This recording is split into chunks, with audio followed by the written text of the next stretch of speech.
God of War live action সিরিজকে ঘিরে ভক্তদের উন্মাদনা দিন দিন বাড়ছে। অ্যামাজন প্রাইম ভিডিওর এই বহুল প্রতীক্ষিত সিরিজ বড় এক অগ্রগতি পেয়েছে সম্প্রতি। এমিজুই পরিচালক ফ্রেডারিক ই ও টোয়ে এবার দ্য বয়েজ সিরিজের প্রথম 2 পর্ব পরিচালনা করবেন বলে নিশ্চিত করেছে comic book movie. I will not allow you to pick a fight with God. 2024-এ সৃজনশীল পুনর্গঠনের পর রোনাল্ড ডি মোর দায়িত্ব নিয়েছেন শো রানার, প্রধান লেখক ও নির্বাহী প্রযোজক হিসেবে। শুরু থেকে প্রাইম ভিডিও সিরিজটিকে 2 মৌসুমের অর্ডার দিয়েছে, যেখানে 2018 সালের গড অফ ওয়ার ও সিকুয়াল র্যাগনারক এর কাহিনী মিলিয়ে ক্রেটস ও তার ছেলে অ্যাট্রিয়াসের যাত্রা তুলে ধরা হবে।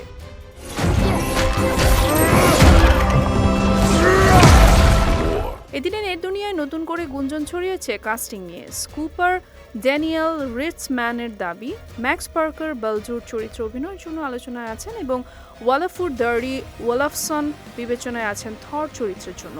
গেমে বালজুর ছিলেন প্রথম দিকে প্রধান প্রতিপক্ষ, মায়ের অভিশাপে, যিনি কোনো অনুভূতি অনুভব করতে পারতেন না। অন্যদিকে থরকে শক্তিশালী ও জটিল চরিত্র হিসেবে দেখা গেছে 2022 সালের র্যাগনারক গেমে।